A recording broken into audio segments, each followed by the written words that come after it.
Okay, we are live. We are live. Sabaha, everybody. Welcome back. Welcome back to another episode. And I need to get used to saying this. Welcome back to another episode of the Android Bay. It is episode 101 on December 18th, 2021. Can't believe it, but the year is almost over. We're pretty much over halfway through December, and CES is literally within 2 weeks from now. So there's a lot of things coming up in the near future. And of course, the next couple of weeks, obviously, going to be a little bit more of a slow run. I would say more of a lull, but it should still be exciting because we're getting ready. We're hearing a lot of rumors, and I'm starting to get a lot of emails and a lot of bombarding emails, basically, with events, announcements, and so on going on at CES, since I plan to be there and provide you guys some coverage on there. First and foremost, obviously, this is the home or the new home of the Android Bay podcast. So if you guys are coming in for the first time, welcome. And the channel is actually doing pretty well. We were able to cross 100, 100 subscribers last week, getting us the ability of actually getting the custom URL. So now, from now on, if you ever want to look it up, it is www.youtube.com/the Android Bay. And of course, the androidbay.com is also forwarding back to the Tech Bay, which is my old episode, my old channel, either way. I see we have a few of our friends with us. Finn Jacobs is in there with us as well. Let me just realign here. For some reason, my screens weren't aligned correctly. Greg hanging out with us as well. And WCG XLR8, good morning. Hope you're doing well. I'm actually doing well. It is Saturday. Saturday morning still is the time. I am also, it's more of a little bit of an update as well. The podcast, or the video version of the podcast, is going to be going up a little bit earlier next week as well. So the goal is to try to have it at 9 a.m. Pacific Standard Time, which is about an hour and a half earlier than when the original show was going on. But it's mostly so that we're roughly done around the 10:30 mark in the morning. And today couldn't make it in time. A little bit of a housekeeping kit, kind of to take care of some things in there. Jimmy Fire Dragon's in there. Greg, hey Jimmy, hope you're doing well. It's been an interesting week. I'll say this. It hasn't been a very busy week, but it pretty much, for me at least, has been dominated with a couple of things. First is the Oppo Find N, which I am seriously trying the hardest to get my hands on one. And it seems like everybody, well, okay, it seems like many many content creators and news outlets in the US received units for review, and I haven't been able to reach somebody at Oppo to see if I can get my hands on one, at least, even if it is a temporary time, so that I can check it out. So maybe they'll have something at CES. I don't know if Oppo typically goes there. But that's been one of the two primary things running on. And then the other thing has been an ever so, I don't know how to say this, an ever so eluding Android 12L or December update for our Pixel smartphones has been somewhat of a challenge going on Thursday, with the best of our week, Juan Carlos and myself talked about this subject. And there's a little bit of a few more things that we can talk about. So first and foremost, I'm going to walk through, or at least give you guys the explanation, or the simple explanation of how to be able to get the December update on your Pixel if you live in the US and you just haven't received your update yet. Something to keep in mind. And then, of course, hope you guys are still excited about the actual giveaway that we're doing. Now, the giveaway is going to be going on for a brand new Realme GT Neo 2. Not this one specifically, the one I posted over the picture on Instagram, as well as the one I showcased last week during the podcast. That podcast, or that giveaway period, is literally at about the halfway mark. It's supposed to go all the way till next Saturday, but as you know, with Christmas Day, I'm not going to try to intrude on anybody's Christmas Day celebration, especially across the world, since we have people watching the show from many different parts of the world. So the show, or at least next week's episode, is going to be going up on the 24th in the morning at 9 a.m. Pacific Standard Time. So only for next week, and primarily because of that transition time, we're going to do it then. And I think that works out best because then it kind of works out as a gift for whomever ends up becoming the winner. The entry method for this is pretty straightforward. There's two videos that are going to be covering this because that's part of the entry. So the last episode from last Saturday, which essentially was episode 100, this being episode 101, those are the two videos that you have the ability of entering in there. So you can leave comments on this video, comments on that video, and of course, at the end on or during the show next week, we're going to be pulling a winner. I'm going to aggregate everybody's comments up till the morning of, so about maybe 8 o'clock in the morning, right before the show airs. And as soon as I make my list there, we're going to aggregate it, we're going to generate a random number, and somebody's going to win. It's super simple, super easy. All I need from you guys is a comment. If you'd like to subscribe and follow the channel, it does help the channel. And of course, it helps us get to the goal of hopefully getting it monetized. But the main goal is to basically allow us to be able to share with you guys, and you guys get the updates on when the new shows are going to go live. In this episode, we're also going to be talking about a specific subject that I posted a video about one of the parts. This is basically what we're talking about here about the OnePlus Buds Z2. Hopefully you guys can see that right there. So the Z2 were just announced in the US market a couple of days ago. And the biggest thing about them is the fact that they've upgraded so much over the original Z series that we've seen from them that they're priced very well, comparable to some of the other options on the market, about $99 in the US. And I feel like that's actually a very good solution by comparison to what we have here with the Buds Plus, which are also offered by OnePlus, but offer a slightly different experience. So we'll definitely get a chance to jump on that. Okay, so Antas Papov here. Okay, TK. Once I was excited about the Xenon Flash, man, that was something. 3D displays and built-in video protectors. Now starting to lose the 3.5 millimeter headphone jack, the IR blaster, fingerprint sensors on the back, face unlock, chargers, SD cards. Such a waste of potential. The advancements of tech has had a very interesting shift within the last few years. And we all know roughly what kind of started the shift, but essentially, yes, the more the device costs, the less you typically are going to get. And this is something also very interesting. It's also something that we need to keep in mind that we're also noticing, at least this is primarily maybe focused on the US market, but we're starting to see that the US market is losing its pace as a launch market. In the past, the biggest thing that we've always had is that the US always got some of the main, biggest, well-known devices. And of course, we saw a lot of big focus on that. And then, of course, it releases in other markets later. And as time has been going on, and at least if nothing else, when we start looking at specifically this device, this is the Xperia 1 Mark III. And of course, what we saw with the Xperia 5, Mark III, and so on. The US is becoming more and more, at least from Sony's perspective, a third target market to focus on, as their sales are not being focused there, an Asian market being primarily the first, which I feel like to a certain point, it's always been the first in specific market and brands. But as far as like the big market, for me, when I think of Sony is a big name in TVs, entertainment, and so on. Mobile devices, maybe not as much in the US. They're making progress there, but it's something to keep in mind. But as far as what you were talking about, that Atanas Atanas. The concern is moving in this direction. I mean, remember there was I think if it was it Vivo that put out the phone one time at CES. It was a concept phone, and it essentially was a phone that had no buttons. It was just a display, a charging port, and there was no buttons, and everything was touch sensitive. Huawei tried to put that out also on one of their Mate designs, and they kind of backtracked from there. But the long story short is, it seems to be more of an ever disappearing features. Sony to this day, and the reason I was using them as an example, is one of the only companies that has kept those features. The headphone jack that you're talking about, the SD card option, the fingerprint sensor that's mounted on the side as opposed to having it on the back, but it's still a secondary fingerprint sensor that's present there. No IR blaster there, but I think Xiaomi's going to be basically keeping that flag going on, because Xiaomi, for the most part, has not only doubled but tripled a bet on that one. And I think it's a good feature for them.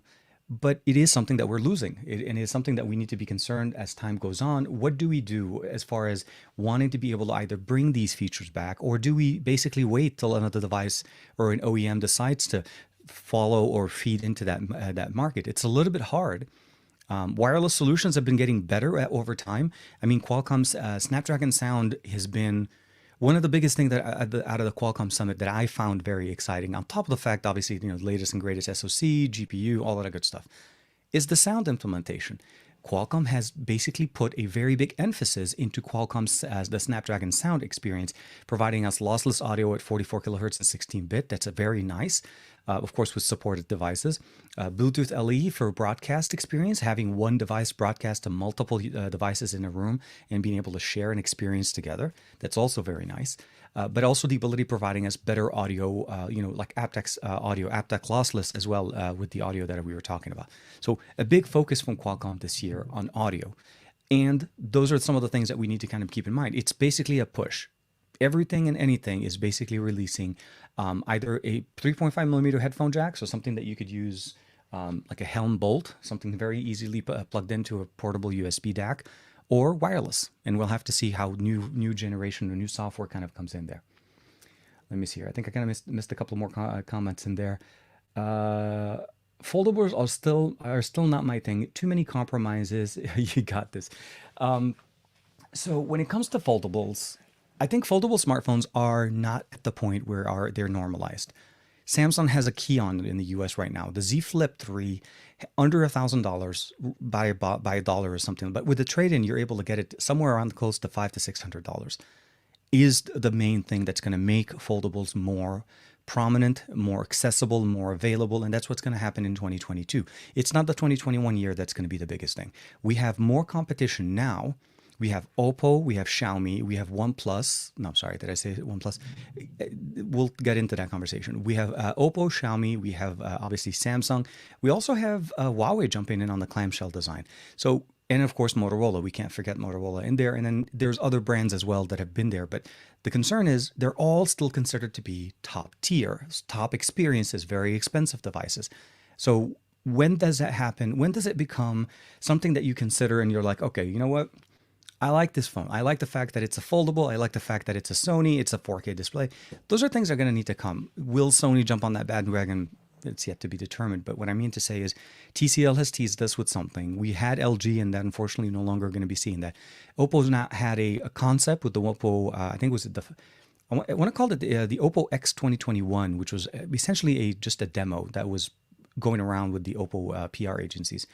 And then, of course, we now have the Find N that is released or is going to be released in the Chinese market only. But Oppo wants people to talk about it. So they've actually seeded it out to a lot of creators outside of the Chinese market. So long story short, while it may not be our cup of tea yet, but still, for me, the Flip is something that I just don't enjoy using. The Fold is more of my jam kind of a thing because it just fits into what I think a foldable should do, and that gives me more real estate, more ergonomics, more functional space for me to be able to enjoy my content on a device, as opposed to having a device that, at its best, is still trying to match what we have with the glowing rectangle that we have right now. So for me, the Flip doesn't fit. If you want a phone that is very tiny, that becomes a regular phone, then of course more power to you. And I mean, I still think the Flip is going to do great. It's just not going to be something I enjoy using yet. Let me see here. Okay. Finn Jacobs is jumping. It seems to me that that China's the primary focus, for example, for Cyberpunk 8T, absolutely, the 9RT, the Oppo Find N, and then the Z Fold 2 and 3. It's something that I think a lot of people are not noticing or not paying attention to. I think the shift has started, and I think Finn has a perfect example with that. The Cyberpunk edition that was released, not this year, but even I think it was at the end of 2019, it was around I'll say back. The Cyberpunk edition, it was actually released to the last T series, actually end of 2020, I take that back. It was the last T series from OnePlus in the US, so they shifted that one out. We saw that also it came out in China. It worked in the US, but it was intended there. The Oppo Find N is intended for the Chinese market. Sony's releasing their phones, literally the Xperia 1 Mark III, the Xperia 5 Mark III. I'm not sure about the Pro I. That one is a little bit much more expensive, but the Xperia Pro was selling out in China very fast. So the question becomes is, when does the US start? I mean, when do we, as far as creators and so on, that when we have access to certain devices, and the reason why I'm mentioning this is because when a phone is released in China and in Europe before it comes to the US, typically US and the US media or the US PR agencies for those companies don't have access to these devices. So by the time we get the device, it's such a long time, or I guess a late conversation. You show up late to the conversation, you're catching it at the end kind of a thing, that it becomes a little bit almost counterproductive for creators to kind of work on it, except if companies like right now with what Oppo's doing, being it is released in China and China only, but they're seeding it out to some creators. But the fact is, we need to keep in mind that the economics of release of devices, the markets of purchasing power are shifting. The US, for some reason, has a love relationship between Apple, and for that matter, Samsung and Apple will release devices here till that conversation changes when it comes down to their flagships. But we're starting to see other brands, other companies, with the exception of Pixel, of course, since they're based out of the US, starting to shift, right? Oppo, one of the other things, and I think I read this article saying that they were shifting away from Qualcomm as their primary source or as primary SoC to a Dimensity chipset from MediaTek for their next Find X series. That's a big move. Oppo's doing a lot of different changes. Their new NPU configuration at Eno Day that they talked about is a new architecture for better HDR video processing on the new Snapdragon, on the new Find X series. If it's going to be powered by MediaTek, that's a big change. Big change to going over with, obviously, since the Dimensity 9000 is a direct competitor to the 8 Gen 1, being they're both based on the same architecture, slightly different configuration when it comes down to GPU and memory, but to a certain point, there are some things to like about the Dimensity 9000. That's a big move from MediaTek to start going headstrong with that. OnePlus as a company has always used MediaTek as well as Qualcomm. Oppo does the same thing. Samsung, not as much, but Motorola is starting to look into that as well.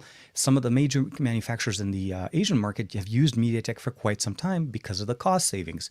So it's definitely going to be very interesting. Dominic Juan, good morning. Sabaho, hope you're doing well. Actually, good evening, my friend. I'm hoping you guys are doing well. We are still going through, I would say, that that cold front that we're going through here. And not as much rain today, but we did have some good dousing over the week, which kept it a little bit interesting for us here. So Dominic, I think you have a good point. It is software support. The biggest concern right now, well, not concern. The biggest limitation when you get a device that's made for a different market and you review it in this market first, the example would be the Find N. The Find N isn't designed for the US market. It's not designed with Google Play services. So for everybody that's been putting out videos on it, they're primarily showcasing a mechanical expression. The design of the device is unique and it is very functional. I personally think the Find N is the right combination for what a foldable should be, for when a device can actually do more. It's literally almost as if the Fold 3 and the Duo 2 had a baby, and that was the Find N.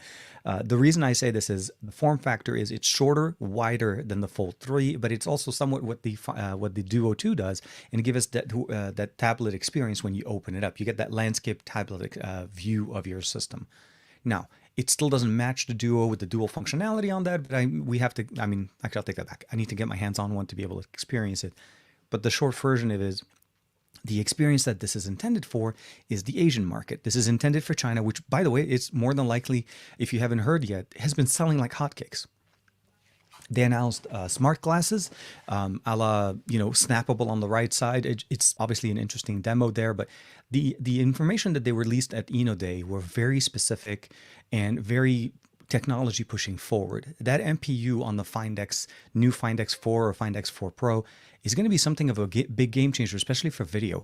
And to see what Oppo does and what OnePlus copies from, this is why I'm mentioning this. With the OnePlus 8 Pro, with the OnePlus 9 Pro, the Find X2 and the Find X3, for the most part, were almost like very close brothers and sisters as far as when it came to design and aesthetic, with the exception of the software, which now technically has been remedied because ColorOS is the base. It's very much interesting to see. So if Oppo is going to use the Dimensity 9000 or the Dimensity chipset for their X series, does that mean that OnePlus is going to be shifting over and now we're going to be having a Dimensity 9000 running on a flagship in the US? Is that possible that OnePlus will follow that suit, with the exception of the fact that, we're noticing that they're following for the last 3 years that much of an experience. So I'm interested to see how that experience comes out. We haven't heard obviously anything about the OnePlus 10. I think the most thing that we've seen is some renders, some leaks, but like a couple of months back on that. But Oppo's announcement makes me wonder how Oppo, or at least how OnePlus's approach to the US market. And this is going to be the device where MediaTek and the Dimensity 9000 comes into the US market on a flagship smartphone. It's a big, I know I'm drawing very wiggly lines. There's a very good, there is a possibility there to be able to see how that goes. Okay, I think I might have missed something. The TK, I think the problem in the US is most people still, okay. I think, so TK, sorry, Dominic is coming back with TK. I think the most problem in the US is most people still buy phones from carriers. This is very unusual in the rest of the world. And I agree with you. Now, don't get me wrong. In EU, or at least in Europe, in the EU, and in the UK, there are carriers, but there are people still able to buy devices directly from like Amazon and so on. There's a norm there that you don't have to go to EE or go over to 3 to be able to pick up a device. You can pick it up directly from any carrier, and it's unlocked. It works. In the US, we have that monopoly kind of experience because the generational upgrade over time, most people like to see, at least the norm in the US, they want to be able to see what the phone looks like, feel it in their hand before they buy it. I'm not going to deny that back at the day of, what is it called? The original Nexus, actually. The Nexus 1 was the first phone I bought without ever actually seeing it in person. I decided to buy it. Obviously, it's an Android smartphone. I have one right now, not the original one, but I bought another one. And for me, that was the first phone that I had purchased sight unseen. I've seen videos, I've seen images and so on, but for me, it was an experience that I felt like I wanted to take that leap. The price was right. I was able to do it. In the US, we are starting to see that experience. OnePlus does sell devices on their website. Samsung sells devices on their website as well as Google. Google doesn't necessarily just sell their devices at carriers, but most people still don't experience that. They don't know that OnePlus has their own website to be able to buy devices from them, and that they run actually some better discounts sometimes than what you get from the carrier. Also, the devices from OnePlus are unlocked and they have dual SIM support, where the carriers, specifically for OnePlus devices, are actually a modified version with a single SIM support. And then, of course, updates that go through with additional, I'm not going to say bloat, but additional carrier specific applications, AKA bloat. But I'm with you. It is very much a carrier based experience. And I think a lot of us, it's been a hard time for me to help and guide my family and guide everybody that I talk to try to do the right decision and pick up the devices from the best place that you can. Because when you finance it, when you get it through a carrier, there's going to be payments, there's going to be taxes, there are going to be things. It's not always rosy and everything on the other end, but it does help with a little bit with pricing and what we've had in the past. Let me see here. Hey, Fat Produce, Andrew's in the chat. Hope you're doing well. Even in the US, we have issues with software support. I couldn't update my V60 unless I had an active AT&T SIM card inside of it, since it was a Cricket wireless and I was out of luck. It is one of those really weird agreements which sometimes companies do for OEMs. And it's like you find out all the details or the juicy details of the negotiation when you get to be the customer for the company, because you get to see what comes in, what doesn't come in, why does it take forever for an update to come out, or if it does come out, you're right. Whereas specifically AT&T, for most of their devices, they do make it a requirement that you have an active AT&T SIM, and it has to validate with the server before you're able to update it. I was talking to, I don't know if Chemi ever jumps in the chat today or not, but he was having the same problem when he purchased an AT&T locked device. It just doesn't work. Even if you unlock it, it still needs an active SIM. So I'm with you. Software update has been a very big, one of the reasons why I love Pixels is because of the software update. It's because we get to get that update straight from the source. We get it straight from Google. We don't have to wait for insert company name XYZ to get that update pushed out, or where you are. But I love how that conversation keeps shifting over. We'll talk a little bit more. I want to actually talk to you guys a little bit about that Android 12 December update, this infamous update that seems to be somewhat eluding the US market. I know in Europe, most of the creators that have Pixels have already received it. In the US, there's actually multiple versions available for it, so we're definitely going to chance to talk about that. Oh man, okay, okay, Jimmy Fire Dragon, I think you guys, Dominic One, you guys are talking about specific. Oh man, the Omicron variant. That's gonna be bad. Karum Dos, ahlan Allah يخليك, يسلموا الله يخليك. Getting at work, but listening in the background. I appreciate it, guys. No, I always appreciate it. Thank you very much. Okay. Oh, Joe's in the chat. Hey, man, Purely Pixel. Good morning. Good evening, man. Hope you're doing well. On my way home from work again. Hope you had a good week. I appreciate it, man. Yeah, it's been an interesting week. A lot of changes kind of going in for me. Andrew Wallace, of course, hashtag factory unlocked phones for life.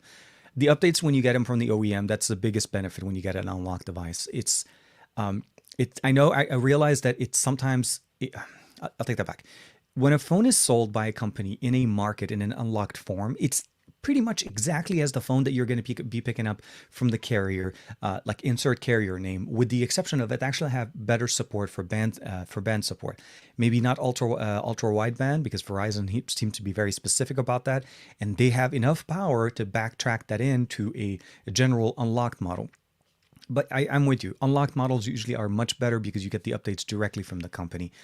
It may not be the first because, again, Samsung does these relationship agreements, but you will end up getting it directly, and you don't have as much issues with activated SIM cards and so on. There's just no network lock. And for the most part, it's the same price. There's really no big difference as far as cost, unless you want to get it financed, which again, Samsung, insert any company that you're buying it from, is more than willing to help. So it's not an installment plan issue. It's more about awareness and people knowing where things are.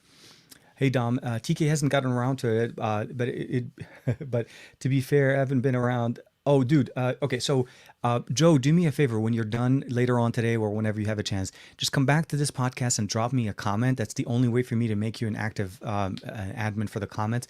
I was trying to, sorry, we'll talk offline, but it's the simplest way is do me a favor, just drop a comment on this one, not in the chat, but like after the video goes live, because it needs to be an active comment on the channel, and we'll definitely take care of it. I was able to get Aditya, thank you very much, of course, to Aditya and Matt Tyler to be able to help us out moderating the channel as well. Donald Lazino, hey man, hope you're doing well. LG V60, considering LG won't be updating it past December, it's got an Android 12. Would you download it since they won't be fixing it like what they did on Android 11? I think I probably would recommend you doing it if you can. Do it as a fresh install. If you're not going to be able to do a fresh install, meaning you're going to need to upgrade and stay with whatever, there's that middle area of I'm not sure how things are going to be. There's some borked updates that have been out there. I mean, Samsung pulled the Fold 3 update back, and OnePlus pulled out the OnePlus 9, sorry, the Oxygen OS 12 update that they did because of issues. So I'm with you. It's one of those, should I do it? Should I not do it? Especially with the update situation. I personally would recommend this. If Android 12 is something that is big on your mind, with the fact that you're not going to be able to getting updates anymore, you may want to consider unlocking your device before the time is over. I think, if I'm not mistaken, there should be a few days left by the end of this year before the unlocking service that LG supported allows you to unlock the bootloader. Now, unlocking the bootloader doesn't mean that you need to basically wipe the device because you lose all your data. So back up all your content off the phone, unlock the bootloader, and update it to Android 12. Once you update it, make sure you do a reset on the phone so that everything starts up fresh. So the update, everything goes in really clean, everything goes in there. And go ahead and upgrade in there. If you have any problems and you want to be able to get out of it, then it's an easy way to actually install a custom ROM from, let's say, over at XDA or something like that. If you don't, and if you think that everything works fine, you could just stick with it and everything will work the way it was before.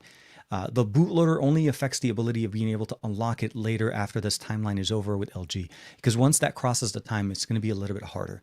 So those are the two things I would recommend. If you're not wanting to do any kind of unlocking and ROMing or anything like that, the simplest thing you could do is back up your data, install to Android 12, reset the phone, do a full reset of it. So you start fresh and reset up everything. And I think for the most part, most of your issues should be okay.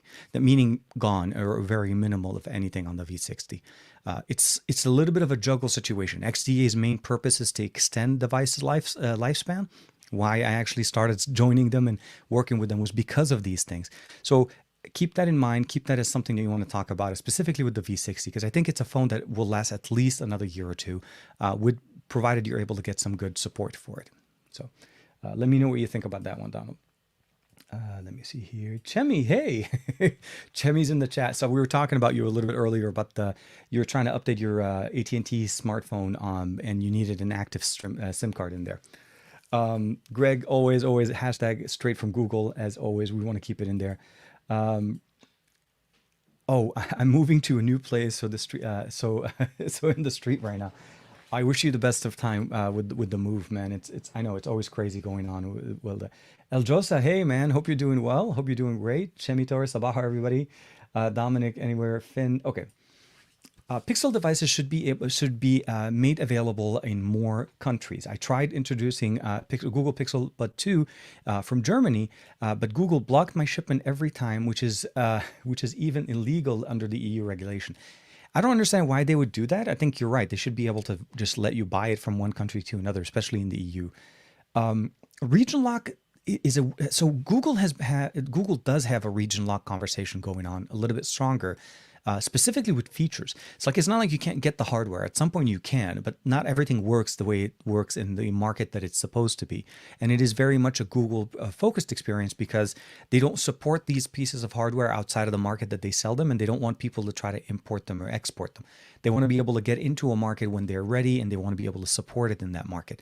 So I'm not sure why the Buds 2 would give you that situation. I think it's more about I really don't. I don't think I'm not going to deny the fact, but I see there's been some situations where I've had some of my friends that live in the Middle East that try to purchase hardware from Google's website or even from just ordering directly from the Google store, but having their orders being canceled or so on. And I'm not sure what. No reason or no rhyme or reason has been given. But you're right. There should be better regulation about that, or at least be more forthcoming. At the end of the day, though, Pixel is becoming more available across more countries every year. I think as a brand, Google does not want to overstep. They don't want to basically go so far to basically become too separate. Well, not too separated, but I mean, present in so many markets that maybe they're not actually present or they're not physically able to support these devices. Keep in mind, you buy a piece of hardware from Google in, let's say, a market, and then you live in the Middle East, and that device breaks, you're going to have to pay the shipment back into the US from that market because Google won't cover that. And to a certain aspect, some of the features that are not working for you may not be supported, which means it won't actually be something that Google can even help you with. So keep that in mind. But I don't think it's right that we shouldn't be able to buy it, at least in the EU, because you guys are a lot more it's very much should be a very much similar experience as being in the US and from a different state. I realize the EU is different countries that are in the same union, but in the US it's states, right? So if I buy something from Kansas, I don't seem to think that there should be an issue there. Why should it be there when in the EU, where you can still mail it back for any service or anything, especially in the European market, it's not that far. I realize it is quite a bit distance. I'm just referencing, it's not like shipping it from Asia to back to the US for fixing it or something like that. Thank you, man. Thank you, Joe. always appreciated. Family all good. Thanks. Thanks, Dom. Doing yours. Hope shopping. Okay. Yeah, I'm a little bit behind on the shopping. I need to step up my game this week. Can you use the LG Up or LG Updates? So I think the LG Up and the LG Update works to a certain point, but I think the support may not be available. But I think Donald's question was more, with every phone that's received Android 12, we've been hearing about bugs, issues, update woes, and so on. He's concerned about, do I want to put myself into an Android 12 build just so that I have Android 12, but I have more problems where I'm really comfortably sitting with Android 11 with the update that I have. I think it's more of a comfort and knowledge. And I think you have to kind of weigh that approach. Getting Android 12 without getting any more updates is somewhat of a risky situation. I would probably say maybe wait, because the update should still be available even if they're not making any more updates to it, and see what other people have on it. Actually, I may end up installing it on my V60 and see how that works. You're actually speaking while we're talking. Nope, that's not my V60. I gotta find my V60. It's sitting here somewhere. Okay, I'll have to find my V60. I don't have it on my hand on me right now. Sorry, Andrew Stumpyback. I had tons of issues trying to unlock my V60 from AT&T. AT&T kept saying that it was an LG, and LG was refusing to provide me with the unlocked code. I requested it several times. Yeah, AT&T is very big on, well, they're not very big on unlocking or allowing people to unlock. I unlocked my V60 on T-Mobile very easily within a month of having it, because the only requirements that T-Mobile has is as long as you have an active account that hasn't had an unlocked request code within the last 30 days on the device, and they register that the device is on the network with them, they'll allow you to get the code, and I unlocked it right away. But I'm with you. Yeah, it's really one of those interesting approaches. Dan, Grounded Tech, good afternoon, my friend. I installed Battlefield 2042 early this morning, so I just need to get it set up and start playing. It looks absolutely great. I'm loving the fact, so I started playing Halo Infinite, I think I want to say, and I obviously Call of Duty Vanguard, all the different versions of Call of Duty. I'm a little bit, at the beginning, Call of Duty Vanguard was a little bit I felt like it was Battlefield, but more of a Battlefield style game brought over to Call of Duty, because I couldn't use any of my guns, and everything that was in the Vanguard ecosystem was pretty much from back in the day, where guns were basically very different. The ammo, all the things were basically old school. And of course, with the new Pacific map that they just pushed out in Warzone, they're also doing the same thing. You have to use Vanguard ammo and equipment, which most of us don't have, or if we do have, they're not ranked up to the point where they're fully expanded. You know what I mean? So yeah, for sure, definitely want to be able to hang out and maybe play some games. And I may end up picking up 2042. I was hoping it was going to be on special, but I didn't see anything on that yet. But we'll see. Dual SIM, dual country, unlocked only. Yeah, always. The situation is, even if you don't have, if a company is known for providing smartphones that are dual SIM unlocked and the ability of using them in multiple countries, there's no reason why you would want to buy a version of it that is single SIM. Even if it supports eSIM, you still want to be able to put in that dual SIM, because if you travel, as things are opening up and we're starting to travel again, being able to pop in a local SIM from any country you go to has been basically my life saving. I land in the UK, I land in Europe. All I have to do is pick up a 3 SIM card, prepaid SIM, put it in there, transfer my data connectivity directly to that so that all my data goes through there, but my calls still come through my primary SIM. That's the best experience for travel, because you don't lose your functionality and you're still able to send and receive messages over the internet if you have service that supports that on your smartphone. So there's been a few things that I really appreciate about that. But yeah, definitely dual SIM, always open. Why don't we quad aim anymore? I'm assuming you're talking about the quad DAC. There's very few companies that are still putting out quad DACs. I mean, LG was the main. Samsung is not even considering headphone jacks with good quality audio anymore. They're focusing more on wireless solution with their acquisition of AKG. When we jump over on like Sony is putting in some good audio experience, a good DAC built in there. Surprisingly, ASUS has brought back the headphone jack on the gaming phone for the obviously with the ROG Phone 5. That was a big move for them, and I really appreciate that they're focusing on low latency for gamers, because that's really a big experience there. OnePlus is pretty much in the same boat. They've taken it out. They're pretty much just not going to happen there. But I feel like, again, as companies are moving on, they're focusing on more wireless solutions, no wired. But this is where I want to talk a little bit about the OnePlus Buds Z2, because that's one of their biggest thing they're trying to bring back is the low latency, or a lower latency than other Bluetooth solutions on the market. So we'll talk about that as well. I'm watching the pods at the moment and can't type much. No, dude, I appreciate hanging out with us. Thank you, man. Dominic, always hanging out there. Okay. Dan, you've been watching the Xperia again since you Mark II. And yeah, speaking of the Xperia 5 Mark III is available in Europe, and I think it's available in Asian markets.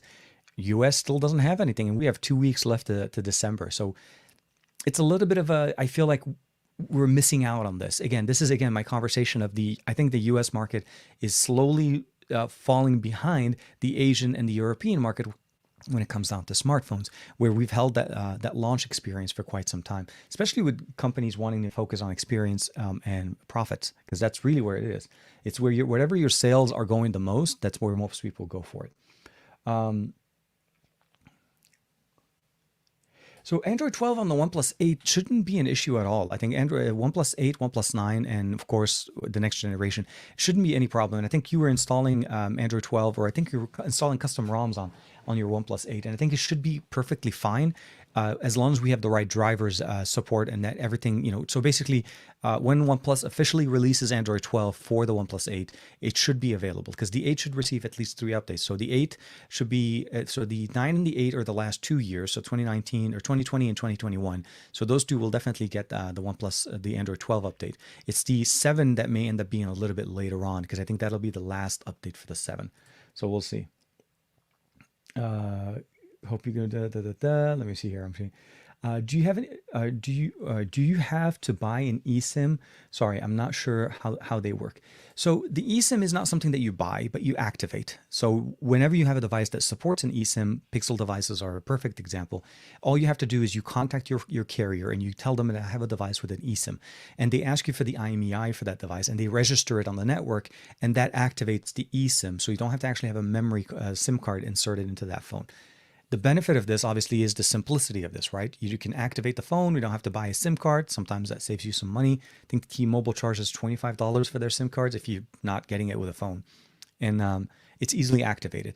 Now, some devices support dual SIM by virtue of single SIM, physical SIM, and one eSIM, and those are also sometimes things you have to learn more about your phone and the market that it's in, because sometimes that feature is turned off and it's software enabled mostly, not hardware, because the hardware is there. So the eSIM and the physical SIM slot are there, but it has to have the support for you to have the ability of switching services, functionalities. It's usually actually a very explicit and needs to be configured into the actual operating system.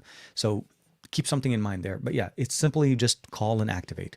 I think was it Google Fi was primarily doing that on all of their devices, especially with Google Fi devices. They activate on the eSIM side, not on the physical SIM. Let me see here.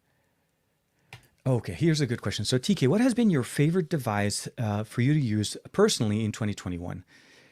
It's a little bit of a hard experience. I'll say this. A couple of devices are, for me, I feel like they fall in the same category, right? Till I got the Xperia 1 Mark III, I was rocking the Xperia 1 Mark II. So that for me, I can say right now, the Xperia is my one device that I actually would love to be able to spend the rest of my, carrying it over to 2021 or 2022 and experience there. The other phone I feel like was a little bit of a give and take for me, which I'm still kind of working with, is the Pixel 6 Pro. And the reason why I didn't say basically a single device, because it's hard for me to say single. I'm always running with two smartphones. Even if I'm not testing a phone, I'm always going to be running with two phones because, just for reference, I have two lines that I run, one for business and one for work, and I always have to have two phones. So for me, the Pixel 6 Pro and the Xperia 1 Mark III are going to be my favorite devices. The 1 Mark III is going to be amazing for gaming, 4K 120 hertz refresh rate display, great content consumption, great audio experience, great speakers, a whole bunch of things that I just can't say enough about this. Four focal lengths as far as going in with standard ultra wide and two telephoto options. Very nice. Flip it over to basically Google services and everything. The Pixel 6 Pro is also a very amazing device.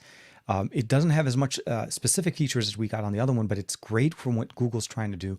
And they're just absolutely amazing pictures, just from a sense of when I don't have time to be able to compose my content and be able to basically set it up correctly for using it as an external monitor and so many different things. The Xperia 1 Mark III is absolutely one of the most flexible devices you can get for creation or for content creation and consumption. The Pixel 6 Pro for me has been more of the run and gun, running services, Google services, and everything runs 100% the way it's supposed to, and it just keeps getting better. So Xperia 1 Mark III and Pixel 6 Pro are going to be the ones for me. The Find X3 Pro was a really, really close runner-up, but my only thing is when I realized I only have two SIMs to put my two SIM cards to put in phones. Those are the two that end up sticking there. But I'm still very interested to see what the Find X4 Pro will do. And I don't know why I was started on it. It's not out yet. Okay. So Stefan Balaz is asking so where is Google? So where is Huawei and Google at this point? Right now, there really isn't much going on. There's Honor, which has deviated and left, basically separated from Huawei, and they're doing well. They brought back Google services. The Honor 50 is carrying that. And it was supposed to be Honor Magic 3 that was supposed to carry that as well, but it hasn't really come out, and that kind of fizzled a little bit on its own. When it comes down to what we have with Huawei right now, I think to a certain point, if they do end up outsourcing or licensing their mobile divisions out to other companies, that may fix their concern. But otherwise, sideloading has been the only way to get it running. And even when you do, it doesn't run exactly as it does natively on a device from Huawei, from Google at this point. So something to keep in mind. Yeah, so Greg says, hey, I've been using it for a week on the Android 12 build on the OnePlus 8, and it works, and it seems like it's working really good. I think as long as you know what you're doing and you're comfortable troubleshooting a little bit, there isn't really much that you can't do with unlocking the bootloader and going with a custom ROM. More than likely, you'll get better features, better support, as these ROMs, or the developers for these ROMs, are actually a little bit more interactive, as opposed to where you're working with when you're working with a company on their software support, you're talking about a software department that nobody ever gets a chance to talk to. A ROM developer typically has a thread, has contact information. You're able to release, change logs and so on, and you're able to actually contact them or even post issues if you have any problems and maybe help them improve the product at the end of the day. So think of it in that sense. It's more of a macro experience and much more personal, and at the end, you actually end up benefiting because it becomes more functional and more compatible with other services that typically you don't get from an OEM experience. Let me see here. Da, da, da. What? Okay, Dan, hold on. Dan's like, TK, I have an Xperia 5 Mark III on me. I'm pretty excited to get back on Xperia app. Oh man, okay. See this. I feel like we had this conversation with the Xperia 1 Mark III back earlier in the year when it was coming out, and the Xperia 1 Mark II, pretty much the same thing. Uh, yeah. See, so I'm hoping. Okay, so I'll say this. Be it that it's available in the EU and in Asian markets, I'm hoping that it just means it's a small amount of time or a matter of time, really, before we get access to it here. So hopefully we'll be able to get some exciting news and see how does the Xperia 5 Mark III handle. If it comes anytime at the end of this year, it'll make sense. But if it doesn't, it's probably going to go around what we had with the Xperia Pro last year, where it was announced, we got hands-on with it in 2020, but it wasn't actually available to purchase till early 2021. So we'll have to see what Sony does in the US. I don't know. It still has a very big space. It's definitely the smaller of the two. The 5 Mark II is definitely still one of my favorites. It's 1080p 120 hertz is pretty much going to be very similar there. The best experience on playing Call of Duty. So for you, Dan, definitely, if you want to fire up Call of Duty there, 1080p at 120 hertz, because it will support 120 hertz, is amazing. So very, very nice. Aditya, man, the man, the myth, the Mr. Cumberbatch of our channel is with us again. Hey TK, I'm curious, given the carriers subsidize phones and kind of force into a 2-year upgrade cycle, I'd imagine OEMs would rush to get phones to the US, but that doesn't seem to be the case. So we used to get subsidized devices. I'll say this. Smartphones right now they're not subsidized, meaning we're not getting a discount on purchasing them from the carriers. They used to do that, and then they stopped. What we now have is a built-in financing ecosystem that supports it so that when we get into a new phone, we don't have to basically go in and pay this massive device. They still do it in 2 steps, depending on the price of the phone. If I'm not mistaken, and I can only speak to T-Mobile, if it's $800 or less, there's 0 down and you just start making your monthly payments. It's roughly $30 to $40 a month. If the device is above $800, then there is a down payment, which is a non-refundable one. Meaning, if you'll say you're buying a phone that's $1,000, $200 down, and then you pay the $40 a month. So you're offsetting to bring the price down to around what their financing approach is. And that's what we've been doing. AT&T, I think, still does the contracts. If I'm not mistaken, somebody can correct me if you have AT&T, if they still do that. But the contracts are no longer there. They're mostly on the, if you're buying a phone and then they say it's on us, that's where the contracts are a little bit more. And those are the supplemented one. And they're typically done on new line activation, so new customers. And they'll say basically, we'll give you the new iPhone 13 Pro Max, whatever, for free. And what they do is it's a 2-year contract and you end up being on a monthly credit from them. So they credit your account the value of the payment that you're supposed to make for that 2 years. But they have you on a 2-year contract, so you're paying the rest of the service, the phone service, the accessories. They also have a requirement for insurance, which actually there's other costs that go up with it. So at the end of the day, they're still making their money. But to answer what you're saying or the comment that you're putting out, Aditya, I think you're right. It would have made perfect sense for companies to come in. It's the monopolization of the way our carriers have been doing things that's been driving OEMs a little bit hard. The reason why Sony did not have 5G on the Xperia 1 Mark II was because of carrier aggregations in the US. It's not that the 888 or the 865 don't support 5G in the US. It's because they couldn't get it certified to be authenticated on their service, and that was costing too much money. They stuck to 4G LTE. They fixed that situation with the Xperia 1 Mark III, and now we have 5G support. But again, it's that conversation is what is the approach and what deals do you have to make with the carriers? And it's starting to hinder the experience we get as users for Android devices. Apple seems to be immune from this because they're so high up there and very much of the you don't want to work with us, you just lose your subscribers kind of a conversation, and people just do that. Samsung doesn't have that power yet, and I feel like Pixel still doesn't have that power. So we need to kind of see how things go. We have to keep in mind is Oppo shifting to MediaTek. It's one thing. Sony focusing on Asia. Well, keep in mind, Sony is based out of Japan, so it's focusing on the home turf for the most part. It's the China is primarily buying so many devices, so they're like, okay, we're going to feed it there because we're going to work with that initial wave of everybody wanting to buy, and we'll start making profits there. So we have to look at it in that sense. Samsung and Apple are still going to be doing a lot more here in the U.S., but I'm worried that that's going to kill a little bit of the competition that we normally have on our devices. Um, which budget phone impressed you the most in 2021? Okay, so when it comes down to budget devices, there's a few ones. The Nord 2 was actually surprisingly very well built. When it came down to basically just functionality and what OnePlus was able to do, it was the first one to kind of feature that merged experience between ColorOS and OxygenOS, and actually does perform quite well. It's a mid-ranger, still performed well, and I think the best one that kind of hits it out of the park for me is the Pixel 5a. The Pixel 5a features very similar experience to what we got last year, but we had better camera lenses, a large device, large battery. All of those things kind of fed into an experience that I feel like only Pixel or only Google can give you, meaning a device that runs a mid-range processor but gives you a flagship experience when it comes down to photography. There's other ones, obviously the N200 and the N10, or the N200 and the N10 were also very nice. Xiaomi was also putting out a lot of good ones, especially with the Xiaomi Mi 11i, and also the Mi 11i. Not the I, the Lite 5G was also one of my favorite. Small, thin, lightweight, as well as great camera experience with Xiaomi software, especially with the MIUI software. So definitely a lot of good options there. Finn's back with the Android still has a lot to catch up with Apple's software support. My 2014 iPad software support will probably end up on the same as the 2019 OnePlus 7 Pro. The biggest thing that we've had with Apple software support has been kind of the dual-edged sword, right? Yes, they're great at updating hardware. Their ecosystem is very big when it comes to software update. When they update software, they update to any device that's supported.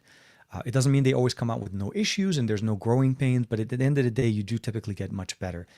Android, with the exception of a few manufacturers, and I'll say this, Samsung stepped up their game on their S series quite a bit with software updates.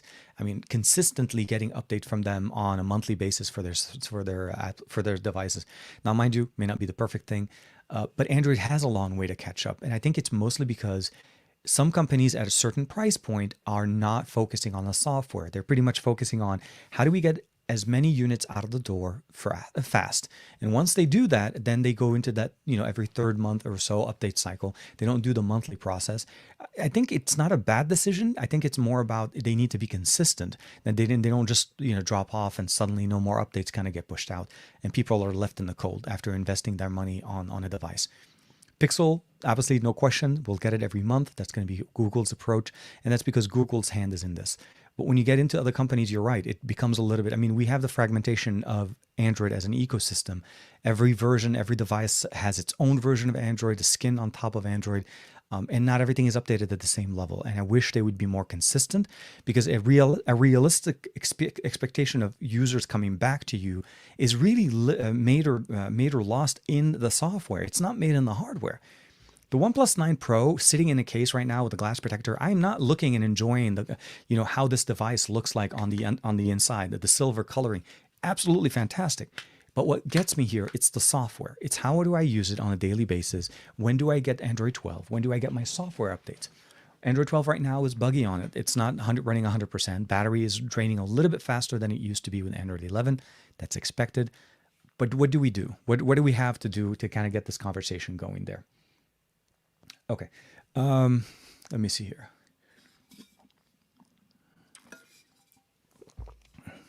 Oh my God, Joe, definitely. You know me, so I'll be very honest. You know me, Team Sony all the way ever since the beginning. Every time I get a new Sony device, I feel like really giddy. And I'm really hoping that more camera conversations. The A7 IV could be potentially mine very soon.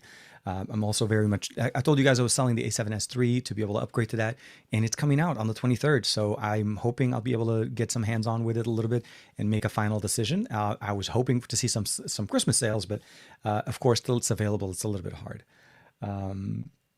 I'm planning. Okay, so Finn saying I'm planning on using OnePlus as long as possible by installing custom ROMs, replacing the battery and or screen. And I think those are the experiences we love doing. If you're comfortable and if you're familiar with Android and ROMing and what XDA and everything that basically can be done on Android. One of the reasons why I'm a big fan of Android, nothing against Apple, but it's just so many things we could do, especially with the support of the community. So it's always great. Um, Let me see here. Da, da, da. Experience Oxygen OS 11 beta. Okay, so yeah, Oxygen OS 11 beta first came out, and Android was for the 7 series, and later the Oxygen OS 11 rollback to it end beta. Yeah, so OnePlus 7 had the 7 and the 7 Pro, even the 7T had a lot of growing pains going to Android 11. It was a big update, and it still had some issues. So yeah, going to Android 12 was never. It's never been a situation where it's just perfect, right? Unless your phone is brand new, you just opened it up and you got it out of the box and you're going through the update cycle. For the most part, that's the only time you can ever expect a smooth, clear experience out of an update to a new version of Android. And this is why, I'm recommending if you have these little growing pains at the initial release, try backing up your data and reset it and start fresh. You have a better chance of less issues, less transferred library of content from one system to the other problems over on your system doing it this way, because that's 90% of where the problems are. It's optimizations from third-party apps and third-party software to the next version of Android. You can update the software on your car or you update software on your phone, but everything that is released from the Google Play Store may not be up to run because developers are still focusing on their primary market use. What is the biggest market usage for my app? If it is Android 11, they're optimizing it for there. Android 12 will work, but it needs probably a fresh install, or at least clearing the cache and the memory on it, and then maybe having it rebuild the library. So that may fix the problem as well. Okay. The 5A 1 MKBHD's blind camera test, because the 5A is a great phone, and at the end of the day, when we look at it seriously, I mean, there's hands down no question that Google wins the prize for algorithmic and post-processing algorithms built in on any smartphone. Because if they can do the magic that they do on a Pixel 3A and a 4A, those $350 to $400 phones, super budget smartphones, they can deliver on the 6 and the 6 Pro and even the 5A. So for me, it was a no question kind of an experience why that phone would win. It's an easy phone to use, simple, always up to date, and you get the best software experience from Google directly, and it gets better every time you get an update. The feature drops are alone worth it. I just want them to unlock the video out option so we can start using Android desktop mode. Everyone found over the Pixel 6 speaker recognition and interactions, but it didn't actually change the way you use your phone in any meaningful manner. So yes and no. It depends on how you use your phone. For creators, for people that love using the speech to text, and especially when they narrate a lot of their content directly, I personally use that function every single time I'm creating a content, because my video description typically ends up becoming where I'm coding my video and I'm doing everything on the screen and my phone is sitting on my desk in auto recognition, and I'm having it basically dictate everything for me as I'm speaking to it. So it becomes a situation where it depends if you use it.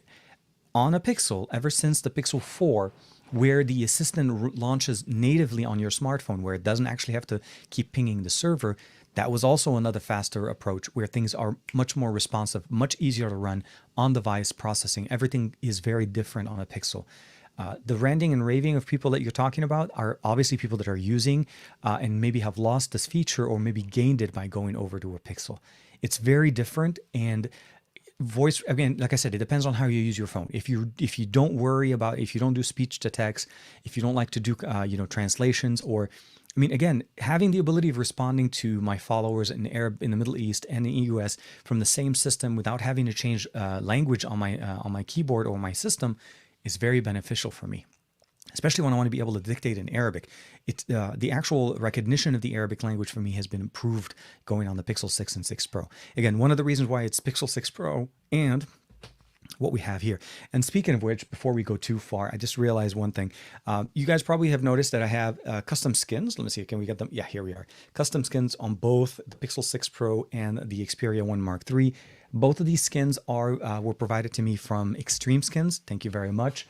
And of course, if you guys like to save some money on that, you can definitely hit them up, Extreme Skins, and then use the code TKBay for 10% off your order. So again, very much thank you. I've been getting so much love on this one. Okay, okay. Well, now it doesn't want to.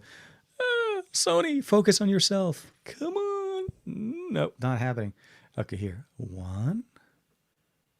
Nope, not happening. Anyways, so we got it focused on the first time. It would have been nice to do it twice. I've gotten a lot of good comments, a lot of positive comments on that, as well as the Pixel 6 Pro that I posted a couple of days ago. We had an interesting evening, an evening with the stars, I would say, tarot card reading with Google. So that was very nice. So how do you have... Oh, I mean, the top camera experience depends on what you're trying to do. Most cameras are... Sorry. Okay, got it. That was driving me crazy there. Most cameras on smartphones in certain situations are going to perform very similarly in really good, well lit experiences. Very few cameras can take a bad picture. It's the great picture that you really want to be able to get those cameras to perform. Google's post-processing, is just absolutely demolishes a lot of other companies. And that's one of the biggest reasons why we like the fact that, the Gcam mods can be made available for other devices. You automatically see the benefit. But one thing to keep in mind is there's also a lot of pictures that we see online that have been post-edited. You have to have a good editing app. Snapseed is actually a pretty decent app to do some content there. Juan and I talked about it on Thursday about what you can do to be able to get an HDR stack of applications to help you take multiple images and process it to eliminate background things as opposed to having to use like a magic eraser or something like that. So yeah, absolutely. It depends on what you want and where the category that you're looking into. Hamed, would we be able to see... Okay, I'm not sure the question on that one. Oscar de Jesus is asking, "Hey TK, do you think? Okay, hey TK, do you think that OnePlus is going out of the European market now that they migrated or they're starting to integrate with Oppo?" It's hard to say. I'll say that, and I'll say it that way because it's a marketing approach. OnePlus as a company may be more integrated with Oppo, but they're still standing on their own. And the approach to cameras, the approach to device is starting to see that we're more than likely going to see a deviation, a separation between what Oppo does and what OnePlus does. And it's been similar to that in the past. The Find X3 Pro and the OnePlus 9 Pro are very different devices with the exception of internals when it comes down to the basically the processor, the display, and the technology there. But when we talk about the camera stack on the back, the overall approach to the version of Android up till now has been a unique experience. You got oxygenos, which is typically tried to stay close to stock and now becoming more coloros, but it still doesn't really match. They're not really one in one. It doesn't make sense for Oppo to be able to kill off or at least, merge in OnePlus and say, okay, we're going to turn off OnePlus. It's just everything going to be called Oppo. They like to be more experimental. The Find N is a perfect example. The Find X, the Find X 2021, again, a perfect example. The Find X3, the Find X4, the original Find X with the fins, with the Reno 10X zoom. They like to experiment. We get almost a very different experience every year from Oppo, and that's what they're known for. OnePlus has been the tried and true, consistent workhorse that we know every year will get a little bit better. It gets a little bit more expensive, but for the most part, it's a consistent way of upgrading forward on our device. So it's very different, and I don't think they will do that. I don't think they're going to be a way of wiping one over the other. We need to get through that current transition phase. I think a lot of us are in shock. And it is so. I mean, we're obviously rightfully supposed to be in that because it's a big change. But again, I would probably say, I think Finn's comment earlier, which we mentioned in my video, is one thing you keep in mind. The Android 11 update to OnePlus devices was a shift away from close to stock experience for us. So this isn't the first time. This is another iteration with Android 12. Would we be able to see a foldable under 900? I think 2022 will be the year for that. Absolutely. There are some things I kind of said things and I don't know. No, let me frame my answer a little bit better. If in 2021, the Galaxy Z Flip 3 was $999 and less than that if you had a trade-in, It is very realistic for us to expect with competition to see that price drop to below maybe 799. We never know. They may even have an A series of the Z Flip, something that Samsung is known to do that are more affordable. Again, if you just want to be able to get that folding experience, with somewhat of a small tailored experience to bring down the price, there's no question, and I think the Z Flip will be the one to do it. They did compromise. I mean, the Z Flip 3 and the Z Fold 3 are foldable smartphones, but they're very different in the approach. Like, seriously, pro users for the Z Fold 3 and very much a different experience for the Z Flip. It's really meant for more of a compact experience. I personally don't like the Z Flip. It's mostly a form factor. I don't like the fact that if I want to keep it open all the time, I feel like the display is not as rigid as a regular smartphone. But if I want to put it as a clamshell, it becomes just too small. And I feel like it's something in between that would have worked for me. And I feel like the Z Fold does that for me. So that's why I'm excited about the Find N. And let's say what Xiaomi has to do with not OnePlus, what Huawei is doing with their foldables as well. Everybody's using the same ecosystem, a folding clamshell in with an outer protective experience. I think the Find N does it best though. The display is much more functional and the internals mirrors a tablet experience. Okay. So Dominic saying is TK, wow, I think the A7 IV is still a long wait. Sony said that they didn't expect that it would have experience shortage as well. So I'm not sure if they're changing anything or any approaches to the pre-orders, at least in the US. But B&H in the US changed their delivery date from the 29th to the 30th of December. They're going to start shipping them out on the 23rd. So it's happening, and it's happening very close. Again, I really don't anticipate people jumping on the A7 IV as well. I take that back. The A7 IV is actually a pretty popular camera, or at least the A7 S3 was a very popular camera. I think the A7 III I take that back. The A7S III is what we're talking about right now. The A7 III was a very good camera. I think the A7 IV for me is more of my take it with me when I'm going to shows, cover events with it. It's because I'm able to shoot with it, and the Sony system is really good. The biggest problem I had with the A7 III wasn't the fact that the A7 III was not a good camera. It's the flippy display. It's the ability for me to be able to see myself when I'm recording content on the go. In the studio, I have everything set up correctly. I can actually just flip it on. I have a bigger TV sitting here on the left side. I can see myself. I have another monitor here on my display because we're live streaming. But when we're recording content for videos, I need to be able to see how things are going. Am I in focus? Is it doing the seeking like the GH5 was doing and keeps pulsating every few seconds to try to keep focus on my face? Sony and Canon win when it comes to that. And this is one of those things. But yeah, I'm with you. I'm hoping there's no delays. Sorry. I had a conversation with somebody over at Sony, then hopefully I'll be able to get my hands on a review, basically a loaner. They don't send those things over to keep. A loaner A7 IV, so I'm going to get a chance to play with it. Hopefully it shows up before CES so that I can do my content at CES with it, because that would be absolutely kick-ass amazing, because I would love that. And if I do, I'll definitely be doing an unboxing and a hands-on with that one as well. Oh, Finn has the new Nord 2. I love that too as well. Oh, Pac-Man theme edition. Yes, I like that. I like the this is the thing I like about Oppo and OnePlus. Very few other companies do this, but they release theme versions of their devices for specific markets. Like, the League of Legends Find X3, I think, was definitely a really nice one. The Find 3, not the Find. No, it is the X3, not the X3 Pro. And of course, Pac-Man edition, the Cyberpunk edition. I feel like those are always going to speak much better to fans. It just kills me that 90% of the time when you do that, you already have the original phone, so it ends up becoming, do I really want to sell this one to pick up a custom? It's a little bit of a hard conversation there.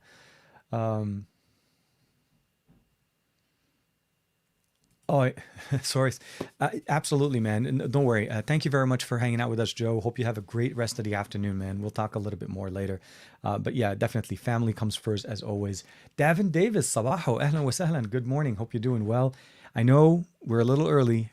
Just again, keep in mind, guys, from now on, it is going to be more of a, I guess the best way to explain it is it's going to be Saturday mornings at 9 a.m. Pacific Standard Time. So that's going to be the new timing of the show. Greg, what's the new ROM of the week?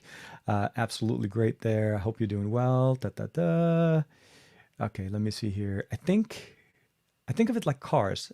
Jeep is the main brand, and the sub brands, Wrangler and all that other stuff. Yeah, I think it's always going to be BBK is really they're all BBK companies. OnePlus, Oppo, Vivo, all BBK, and you're going to get that experience kind of dictated there. So I don't think they want to combine brands. OnePlus has made itself a brand over the years. They've grown so fast by comparison to some of the other companies, but they're also very big. The other thing that we want to keep in mind is, again, Realme is also kind of coming up pretty quick to a lot of companies that most PBK companies don't realize. I mean, their designs have been banging it out regardless. Like the Realme GT has had so many variants at the end of the year, and they've consistently provided us great experiences. So the leather back on the GT, the standard one, and the Neo 2 GT here, definitely having or continuing that nice look. Speaking of which, if you guys have not had a chance, please make sure enter yourself into this giveaway. We're giving out basically a brand new Realme GT2. Not this one, since this is my personal unit. It's going to be given out. Just have to leave either a comment on this podcast or the last week podcast that we posted here on the channel, the Android Bay, episode 100 and 101, for your entry. And if you like to subscribe so that you know exactly when we have new videos or when we make the announcement for new other giveaways that are going to be coming up. I'll say this, there is another giveaway I'm working on right now, and I can't say anything on it because I want to get it confirmed. That is even bigger than the current one. I'll say that. So maybe we'll be able to ring in the new year with that one. I'm working on details for that one for sure. But again, leave some comments. Share it with your friends if you'd like. I'd love it if we're able to grow the community here to kind of make it so that we have either a monetization. It would be actually nice because yeah, if you guys want to be able to do any kind of super chats or something, that usually helps having that actually running there. But let's do this. Okay, it's about an hour and 10 minutes. I know we're getting close to the end, but I don't want to forget the main point that I wanted to talk.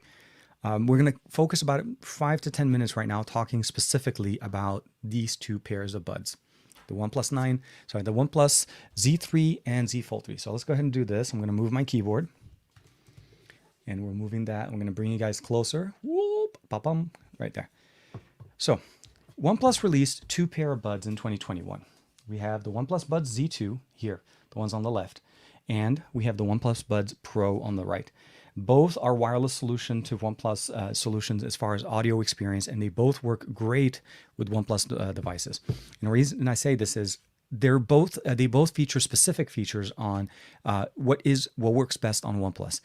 On the OnePlus Buds Pro here, we have LHDC finally available here now on OnePlus 9 with the Android 12 update.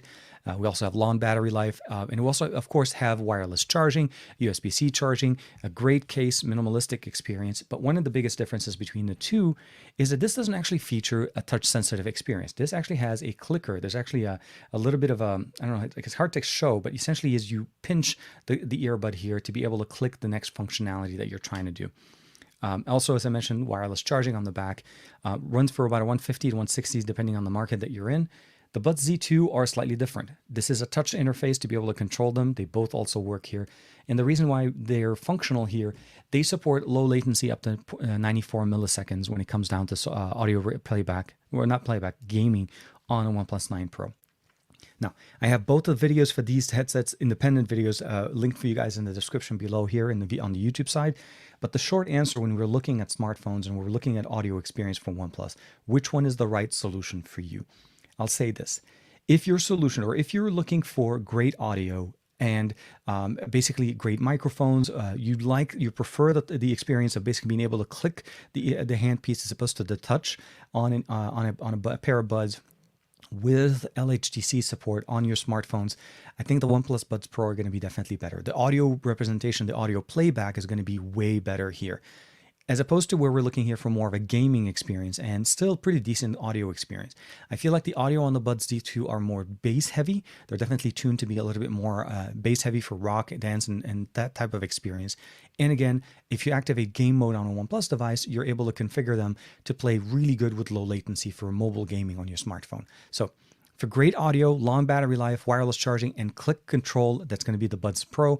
And when it comes down to low latency, long battery life, touch control, as well as the ability of no wireless charging on them, but again, more focus on gaming and not necessarily higher quality audio. I think SBC or an AAC are the only two options here.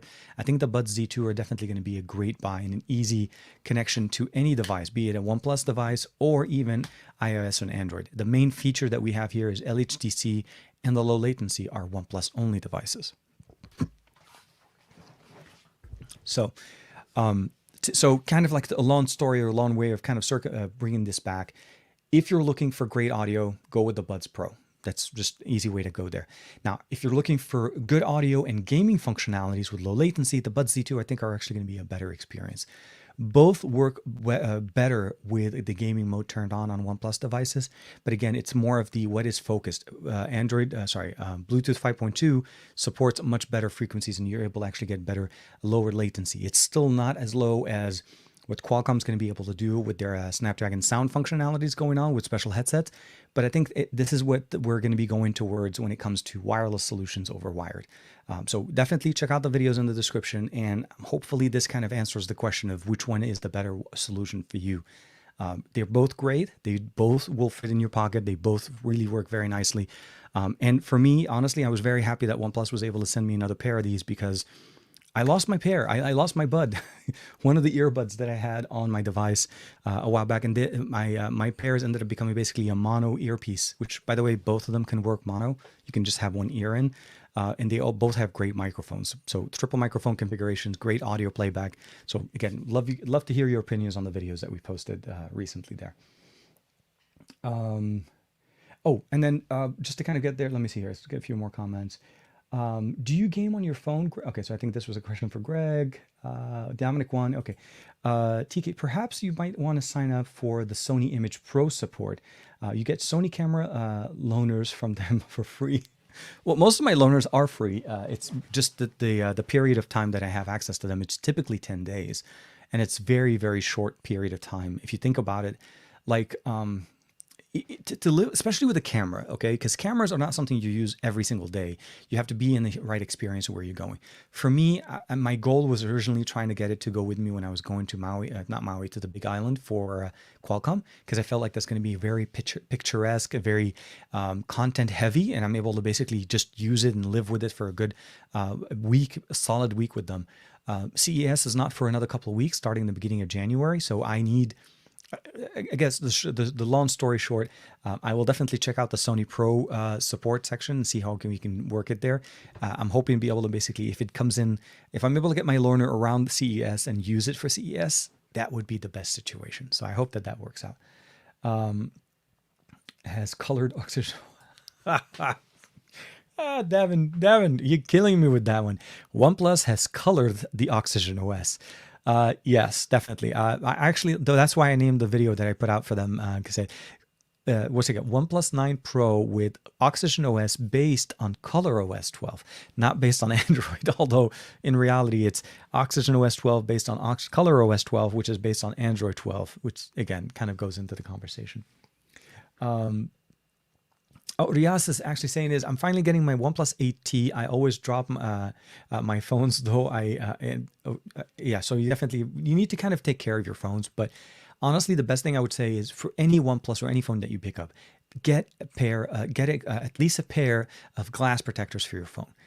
I cannot say enough about the amount of times I've dropped my phone where the glass protector shatters and the phone is perfectly fine. So a good case, kind of like what I have here, and a glass protector on the phone will always help you provide better protection. They do the job that they're supposed to. And I think I've had a lot of comments in the past where people will be like, well, my glass protector broke and it's not working and this is a cheap piece of quality. Like, I asked them, first thing I asked them after that is, when your phone dropped and your glass protector shattered, did your own device's glass to get damaged? And they say no. And I'm like, well, that was the whole point of the glass protector. It's supposed to shatter so that your phone does stay protected. Glass protectors or like plastic protectors that are on the market there that help a little bit with some drops, but at the end of the day, they can't stop as much on the forced impact where glass can actually absorb it before it transitions. So you have to look at the benefit there. But yeah, for you, Rias, I would probably say a glass protector with the 8T would definitely be beneficial. Antonio Luis is asking here, have you tested LHTC with the OnePlus Buds Pro on a OnePlus 9 Pro with the new Oxygen OS update? Yes. So that's how I've been using them with it. Although I've been testing out the Z2 for their experience, I've been enjoying LHTC, especially on Tidal with their mastered audio. And I have to tell you, seriously, there's a difference. There's a very crisp, and I want to say you can see it. You could definitely hear the difference in the audio, the representation, the performance. Audio that's played back in mastered audio, especially if you have the right subscription for it, you're definitely going to enjoy it. It's not as pronounced when you're listening to streaming services that don't have high quality audio, or if you're not listening to FLAC files, because you're not pushing the codec, right? You're not trying to play say a 4416 kilobits, like CD quality audio, and expect it to sound like 96 kilohertz at 32-bit, like what LHDC or LDAC is going to be providing us. You need to have that high fidelity audio. So the answer to your question is absolutely. Has it been better? Way better. There is a big existing difference in audio between this, which runs on AAC and SBC, and LHDC on the same device. And again, I'm using Tidal, and I'm also playing YouTube music, although YouTube's high quality doesn't hit the higher bit rates. I think YouTube is not focusing on it right now. But at least with Amazon Music and Tidal, you're definitely not going to be disappointed. But yeah. Hey, TK, I'm asking something unrelated to this video. Yeah, no, of course. Can we use more than 10x zoom in a smartphone? Right now, the technologies that we have with the zooming technologies that we're having, depending on the phone that you're looking at, there is a very big limitation, right? So from an optical standpoint, a device that is this thin cannot have so many elements, glass elements, to be able to provide us that far range zoom. What smartphone companies have learned, again, thanks to Huawei, is something that you're able to do basically by putting your camera lens sideways to the phone and allowing the actual lens to go through a prism and then go sideways and hit the actual sensor on the left side. Now that provides you the ability of providing that depth and the amount of lens elements to be able to provide you that, zoom level. Now, optical zoom versus digital zoom, that's also another conversation that we can talk about. Optical zoom will always be the best, and those are the type of lenses that we need to get. So very few companies have them. Samsung, the S21 Ultra, the P series on Huawei devices, and Sony is actually starting to use that on their Xperia 1 Mark III. Although they're not using it to provide us 10x zoom, they're giving us just a separate focal length. You get 16, 24, 70, and 105, and that's the zooming experience, but it's still not at the 10x. So long story short, it's really coming down to elements and how the technology is pushed. Now, is that something that we want to be able to say, oh, well, this is definitely the way to go as opposed to digital? As you get higher and bigger megapixels, let's say the GN1 sensor, or even going in with a full-inch sensor like on the Xperia Pro I, the one that they just released, I think those are the ones that we can actually, even if we do a digital zoom, like at the 2x level, it's still much better. And you're able to basically take those images and then crop in from there. The long way of answering that question is, can we go beyond 10? Yes. Is it going to be requiring a few more advancement in the glass elements for mobile devices? Absolutely. The question, though, is what can we do and what do we really need for something to be more than 10x for us to be not needing necessarily an attachment? Because you could buy attachment with cases that can get you more zoom level.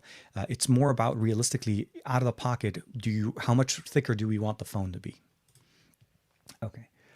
I noticed that the H2. Okay. I'm not sure which one. Realme makes some good flashy looking phones for sure, Davin. Absolutely. They're eye catching. That's the biggest thing. They're definitely very big eye catching. What are some of the good tech gifts under $60? I've been thinking about getting a small phone tripod. You know what? For somebody that has a smartphone, like if obviously at under 60, you're not really buying a smartphone. You're more so accessories. I think you're right. A good tripod is actually a big thing for many people nowadays, especially with more vertical, content over basically the horizontal experience. I think honestly, we should always record video this way, but the shorts and the reels and everything else, like it's forcing us to do this. But when you're a single content creator and you want to be able to create that content, a good handheld or portable tripod is definitely very nice. I will say this, prior to doing this video, I had, and this is kind of weird, but so, I did a separate video on this, and let's see if we can expand it. I want to show you guys this little here. Okay, come on, TK, you could do it. I guess I can, but I don't know if it wants to work. So let's see, can we do it? Yeah, here we are. So this is actually a tripod from Magic Stand, and it was a solution for smartphones to be able to work in any format. So an example would be here. Right? So this enables me to actually, and here we can even go further. We can use the OnePlus 9 Pro in any format, and actually I can take it out. say make sure it magnetically connects, and it gives me access to the phone, and it becomes very easy to do. So under $60, honestly, for an accessory that once it's collapsed, so here, it sits on the back of your phone very nicely. I think the Magic Stand is definitely very good. And it's about 20 bucks or so. If you want to buy extra magnets, it may get you into the $30, $40. But it is very nice, very easy, and very nice strong magnets on the back. And it doesn't damage the phone. And it works with any case. The main thing about it is this. It's a and if you want to, you can always clean it up. You put it on and it connects and it works just exactly as you'd expect. And it stays very thin. So I hope that makes sense. The other thing I would probably recommend is maybe some lens clip elements. You can also add those to get additional functionality into your smartphone. So those could be some nice options as well. A lot of companies like Samsung and so on are running promotions on new phones, but it depends if you're actually looking to buy a new phone or augment your experience on that. Wait, is Matt in the chat? Matt himself, the Call of Duty war. Where is okay? I didn't. Matt, if you're in the chat, man. Oh yeah, here he is. Purposely Gaming. That's I keep forgetting because you're not under you're not under Matt Tyler. Purposely Gaming. Matt, the man, the Call of Duty god. Had a chance to play a couple of games with him this week. It was actually fun. We got a chance to play in the Pacific map, but it is very much a small experience right now, and it's a little bit frustrating a little bit with the guns to be able to get the right ones for sure. Finn, definitely. I'm glad I was able to help out there. Okay. Overall, what we're looking at right now is a very different approach to foldables. I think 2022 is going to bring that to us. Does it mean that Samsung's going to change their approach? Probably not. Samsung's pretty much going to be doubling down on their experience with the Fold 4. But what we're seeing, though, is the S22 is going to be launched very soon, the S22 series. We're going to be seeing pen support on the S22 series, which is something that is different for maybe other devices that we've seen in the past. The S21 Ultra had that support, but the pen, again, the experience has been different. This year, I don't know if the Note is coming back. I think the Note is, for the most part now, a very much an experience on top of the S22 series. What Samsung's doing with the S22 launch is they made everybody that wanted to get a new Note in 2021 wait the 3 months or so for the S series to come out. So you have that group of niche market lovers that will jump on the S22 because they're looking into getting the next best versions of any device. So we'll have to see how those devices go. We're looking obviously to see what OnePlus is going to be launching. Oppo's big decision to shift over to Dimensity over Qualcomm in their Find X series with the brand new NPU is a big difference. The Find N is also a big move in foldables for Oppo because this is their first foldable, and I feel like they kind of hit it out of the park right out of the beginning, at the beginning of the start, because they learned from other companies. That's a big difference. When a company can learn to improve what's already out, I mean, if to give Apple credit, Apple doesn't necessarily invent things anymore, but when they do release something, they've done the research, they've done the work to make sure that it works perfectly in their ecosystem. And I think Oppo did that right this time, where they looked at it and they said, look, the Duo is a much better tablet experience because that's how it's intended to work. And the Fold is definitely a great folding device, which everybody's copying their design from. So how do we make it better? And that's how they got them together. And that's where the Find N comes in. So that's what I'm excited for the most. OnePlus released the OnePlus Buds Z2, which I feel like it wasn't actually even it was officially released in the US, but it's been out in other markets.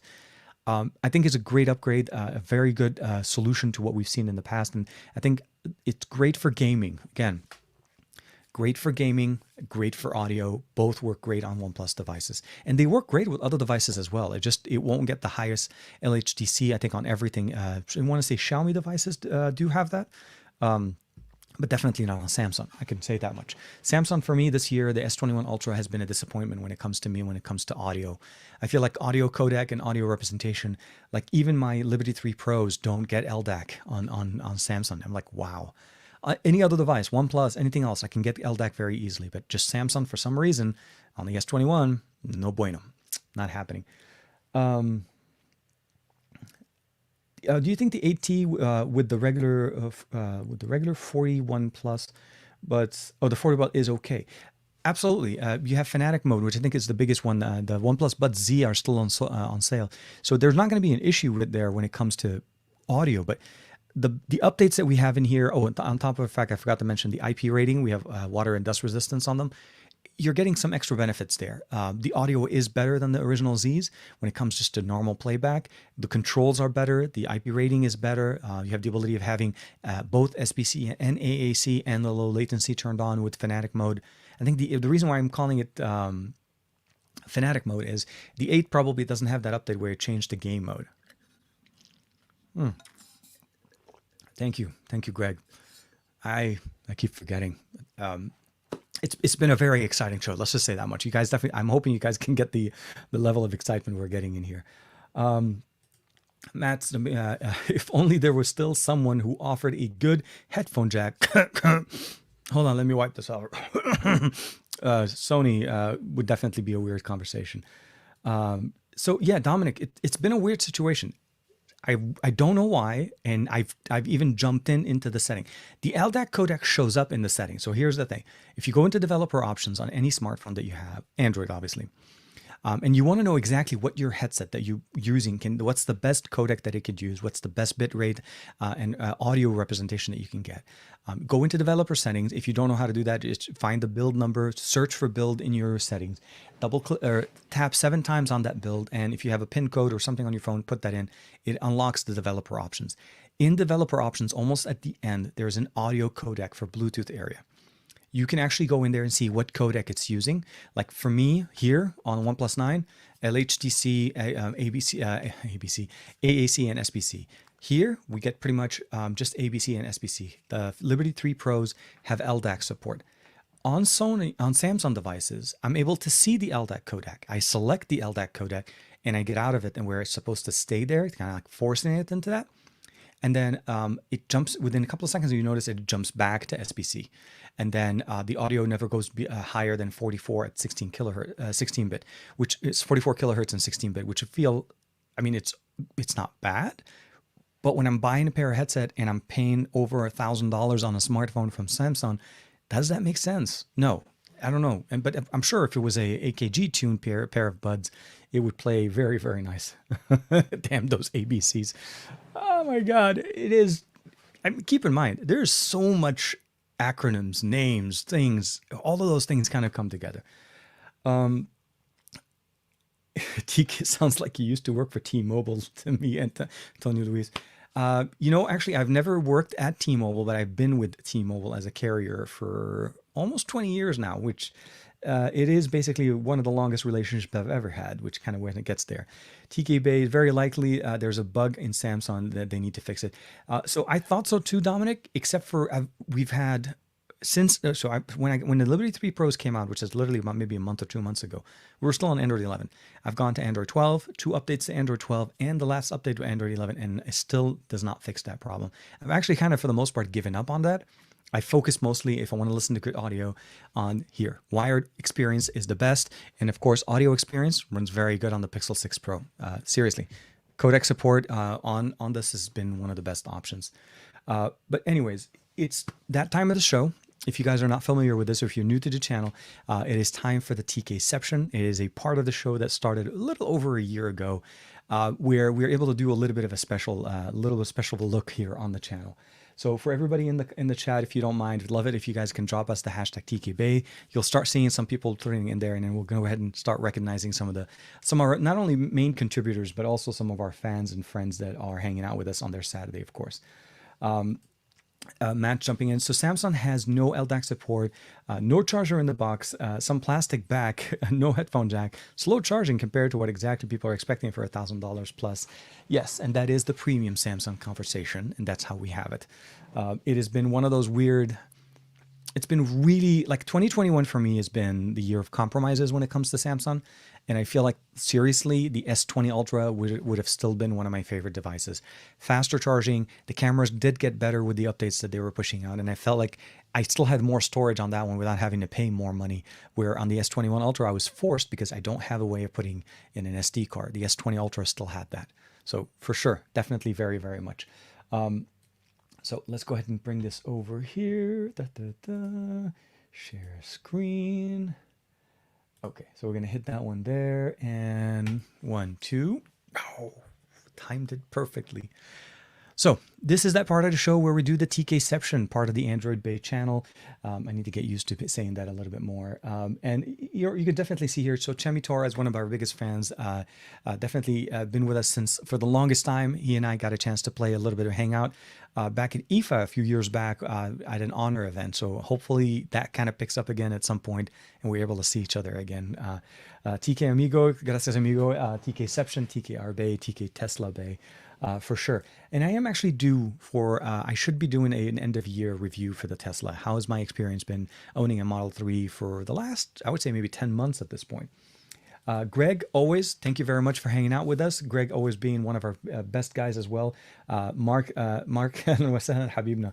And of course, Aditya, the man, the myths himself, the Mr. Cumberbatch of our Fitnova channel, TKception, TKR Bay, TK Tesla Bay, Super Saiyan, Goku all the way, my friend. And Tegan keeping it the high quality conversation going all year round, Bay. Whoa. Okay. Thank you, Aditya. Always kicking it out of the park. Finn Jacobs, thank you very much. TK Android Bay. Yeah, the channel is up there. I'm again focusing on both TK Bay, the Android Bay, and Tariq Bay for Arabic content. So that's going to be the approach going on for 2022.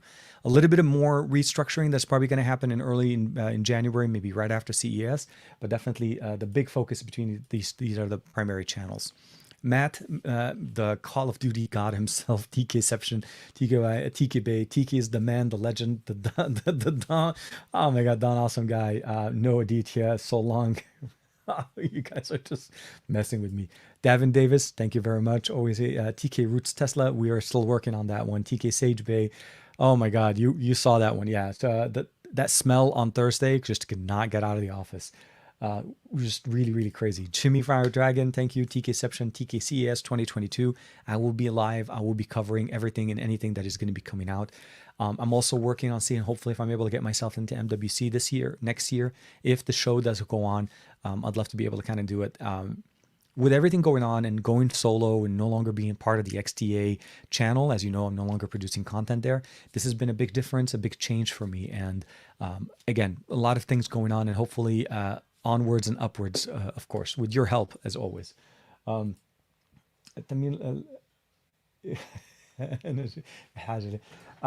one quick here, just another reminder, just as far as the giveaway, make sure you leave a comment.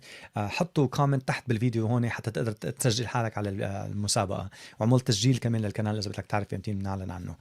So for everybody that speaks Arabic that's following me from the Tariq Bay channel, that's pretty much how you'll be able to enter the giveaway. Leave a comment on this channel, and we'll be able to pull a winner next week on Friday, the 24th of December, not the 25th, just to make sure everybody's there. Planning Spider-Man this weekend. Dude, we just watched Venom Let There Be Carnage and it just became available for rental and it is crazy. And that end cutscene that we had in there talking about Spider-Man, yeah, made me very excited for Spider-Man and see if I want to be able to see that. Okay, this has been, the formatting on my screen has been crazy.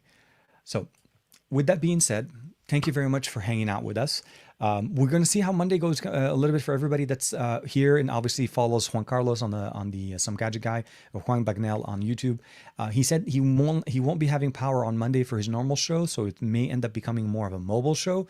So I don't know how he's going to be doing it. But other than that, we'll see you guys next Thursday for the best of our week, as well as next Friday for the Android Bay for that special timing because of Christmas.